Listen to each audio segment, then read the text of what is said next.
Y ahora vamos a ver dos plazas muy importantes que están pegadas o próximas al palacio. Vamos a verlas.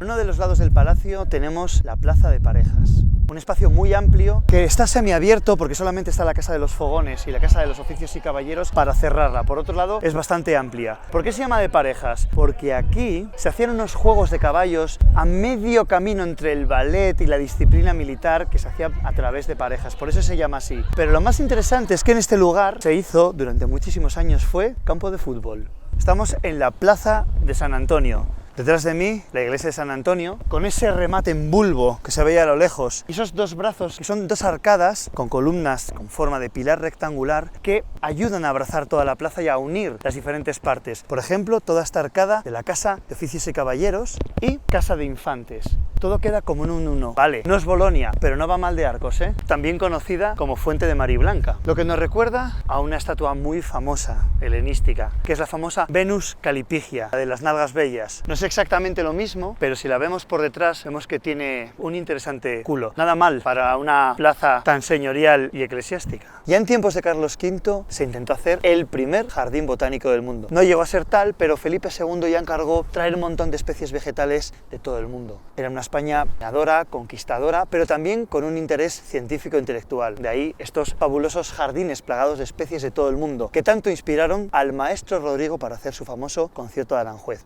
Quizá la obra que más derechos de autor ha generado en España puede ser igual con la Macarena. ¿Qué es lo que más me interesa de todo esto? Aquí no se pueden instalar la gente que no tenía recursos o que no era de la realeza, pero el plan de libre asentamiento de Fernando VI hizo que naciese la ciudad de Aranjuez.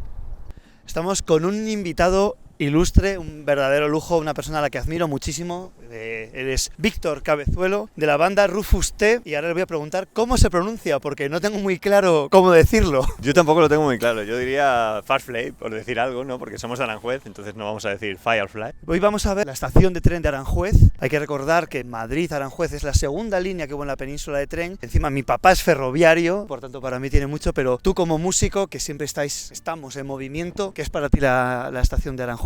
O sea, yo tengo el recuerdo bonito de a lo mejor de pequeño, ¿no? Y de alguna vez haber montado en el tren de la Fresa, que es muy famoso que hay en Aranjuez, que históricamente lo utilizaban para llevar todos los cultivos a la capital, ¿no? Aranjuez es como una especie de gran huerta de Madrid históricamente, ¿no? Vamos a ver la estación. Víctor, mira, esta es una estación que a mí me fascina. No es la original de Aranjuez, que estaba en el Palacio Real. Esa es de los años 20, del siglo pasado. Y es estilo neomudéjar. Los mudéjar, sabéis que eran los musulmanes que vivían en territorio cristiano y tenían una serie de técnicas que los cristianos no tenían, que era una cosa mucho más, la piedra, toda esta cosa. Y a mí me fascina que el mudéjar se caracteriza por una cosa que es aprovechamiento de materiales muy baratos para hacer cosas muy bellas. Un poco como la música, ¿no? Tú con tus aparatos no haces lo mismo. Sí, de alguna manera. Es un poco parte de grandes artesanos, ¿no? Aquí vemos esa artesanía, cierto horror vacui que tienen. Lo que más me llama la atención es el elemento decorativo. Vamos a ver si nos fijamos en el remate de arriba. Vemos esas bolas, que a qué nos puede sonar. Por ejemplo, si vemos el Escorial, vemos siempre esas formas esféricas que vienen de los tratados italianos de Serlio y que eran un reflejo pitagórico del orden mundial, del orden cósmico, del orden que había en el mundo. Entonces utilizaban mucho eso. Es una cosa muy particular de España, de la península además. Voy a decir que me sonaban a Bowie, pero algo tiene que ver. Pues si la estación de Aranjuez te suena a Bowie, yo creo que vamos, no puede haber mejor estación en el mundo. Tiene una cara A y una cara B, como los discos. La cara A sería este primer zócalo de piedra que vemos, esta combinación, que hubo un problema muy grande porque se recubrió la piedra con una especie de sustancia que evitaba que la piedra sudara, y eso hacía que toda la sal se quedara y hubo que restaurarlo de una manera muy bestia. Pero la parte de arriba, ya que sí es este neomudéjar, que lo que hace es jugar con materiales muy baratos y, por ejemplo, solamente con este cambio, utilizando las columnas de otro color, lo que hace es que parezcan mucho más estilizadas de lo que realmente es como grabar un disco. Son 80 metros de longitud, por cierto, dividido en 3 planos, y aquí en la parte de arriba vivían los empleados. Pues ahora me gustaría contarle a mi amigo Víctor que de vez en cuando, como hay que hacer en los escenarios, no solamente hay que mirar donde creemos que están las cosas, sino más arriba. Y arriba del todo vamos a ver los artesonados, que son, bueno, esto lo podemos ver por ejemplo en la sala capitular de la Catedral de Toledo, en el Alcázar de Segovia, es muy típico de la época de Reyes Católicos, y es una cuestión que solo se hace aquí en la península, es acojonante. Vemos la combinación del yeso del ladrillo, y si te fijas en esa cerámica, ese mosaico que hay ahí, tú que a ti te gusta el diseño y que estás acostumbrado a trabajar con una mujer maravillosa que pinta, que es artista, ¿qué letras crees que hay ahí?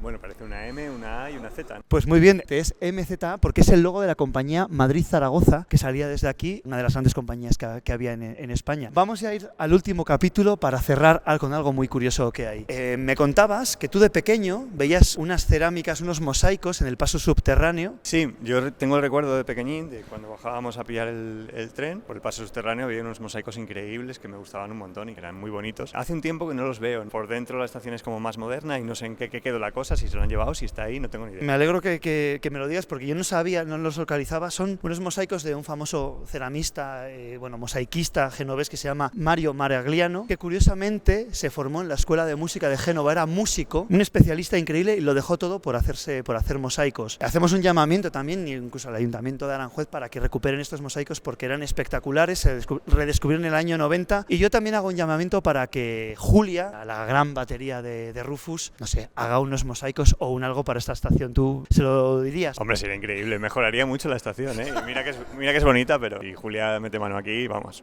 Pues con esto cerramos el capítulo de la estación de Aranjuez con gran Víctor Cabezuelo y el llamamiento para que Julia complete los mosaicos de Mario Maragliano. Estamos en el Palacio Real de Aranjuez. Diréis, ¿pero no hay más palacios reales? Sí, hay 4 sitios reales, que es algo distinto a un palacio real, es algo un poco más grande. Uno, el Pardo, donde iban en invierno, la Granja, donde iban en verano, el Escorial en otoño, y Aranjuez, donde venían en primavera y se alargaban bastante tiempo. Aquí estuvo, por supuesto, el famoso motín de Aranjuez, pero también se hizo una de las primeras llamadas de teléfono en España y donde vivió Farinelli, el Mick Jagger de la época, el famoso castrado, durante más de 2 décadas. Uno de los primeros casos que conocemos de musicoterapia, porque cantaba para calmar los ánimos de Felipe V. Este palacio fue una idea de Carlos V, aunque ya venían a veranear aquí. Se desarrolló con Felipe II, pero luego mogollón de incendios. Total, que lo que vemos aquí es un poco de la época de Fernando VI. ¿Okay? ¿Qué es lo que estamos viendo? Estamos viendo una fachada romana, sobria, bastante en consonancia con las ideas racionales de la Ilustración, en contraste con un interior bastante profuso. Ese contraste es una de las cosas más atractivas que hay en el palacio. Tenemos una parte central más elevada, que vemos. Tenemos el típico contraste entre ladrillo y piedra de colmenar, que vemos en Madrid un mogollón de veces, muy típico de los Austrias también, por supuesto, que también lo vemos en los Borbones, y vemos esos frontones que algunos son rectos y otros curvos, tipiquísimo de Miguel Ángel, lo vemos en Roma también, en Italia. Y vemos una portada que tiene casi que ver con la cosa más sobria de Bernini. Eso es la fachada, solamente hablando de la fachada. Escudo de armas y los 3 reyes que más se dedicaron al palacio, que son Felipe II, Felipe V y Fernando VI. Y otra cosa más, las alas. Las alas son de la época de Carlos III, del arquitecto Sabatini. ¿Qué consiguen las alas, aparte de abrazarnos? Crear este famoso patio de armas. Ahora estamos en uno de mis lugares favoritos del Palacio de Aranjuez, que es el Jardín del Rey. ¿Por qué? Porque es el único fragmento que queda de la época de Felipe II, aquel palacio que le hizo Juan Bautista de Toledo, que lo recordaremos también por el Escorial. De hecho, tienen bastante que ver, cosa austera. ¿Qué vemos aquí? Vemos una fuente de jaspe verde sobre piedra de colmenar. Ese remate de la piña es del XIX, una fuente de jaspe verde de mediados del siglo del XVI. ¡Olala! Y al fondo, algo muy interesante, una estatua de Felipe II rodeada de el clípeo de su padre, Carlos V, Isabel de Portugal, su mamá, y luego que vemos, Felipe IV, perdón, puso un mogollón de bustos de emperadores romanos. ¿Para qué? Para relacionar la dinastía de los Austrias con el viejo Imperio Romano.